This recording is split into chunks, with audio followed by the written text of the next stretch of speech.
obdobje izobilja se končuje, vse na področju hrane, ne, in prihaja obdobje pomanjkanja, vsaj pri nekaterih virih.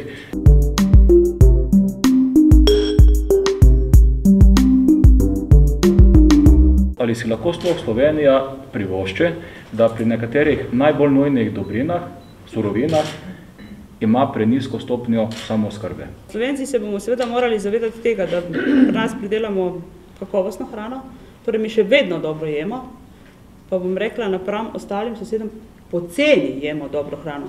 Noben potrošnik, skoraj noben, moram povedati, v trgovini ne vpraša, a je to meso slovenskega porekla, a je to meso tujega porekla.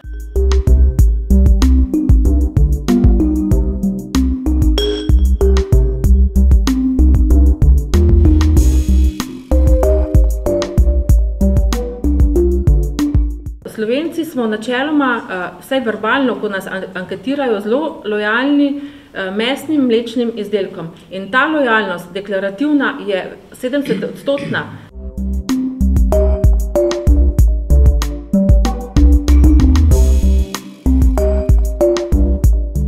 Slovenija v bistvu ima eno precej veliko smolo. Namreč mi smo ena od prvih držav v Evropi, ki ima žetev. In smo zelo mala država, torej nimamo absolutno nobenega vpliva na ne regionalni, ne na globalni trg in seveda govoriti o ceni v Sloveniji tako hitro je zelo špekulativno in včasih zelo nerealno. Zakaj so nekateri produkti v Sloveniji iz tujine cenejši? Ravno zaradi tega. Ker nekatere velike multinacionalke, srednje in velike, relativno z lahkoto določeno količino svojega blaga na slovenski trg plasirajo za nižjo ceno.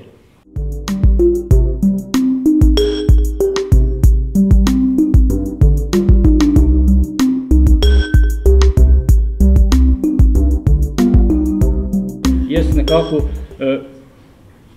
vidim, ne da bi krivil, ampak mogoče celo lahko krivimo, deloma tudi državo, ki v tej naši 20-letni zgodovini je premalo naredila na tem, da bi vzgojila potrošnika, se pravi vse nas, da bi preko lokalno kupljene hrane oziroma lokalno zaužite hrane dejansko zavarovali nekako tri interese oziroma odprli tri karte. Se pravi, slovenskemu delavcu dali delo, zmanjšali socialo in nekako omogočili državi, da bi manjši budžet namenila tem izdatkom.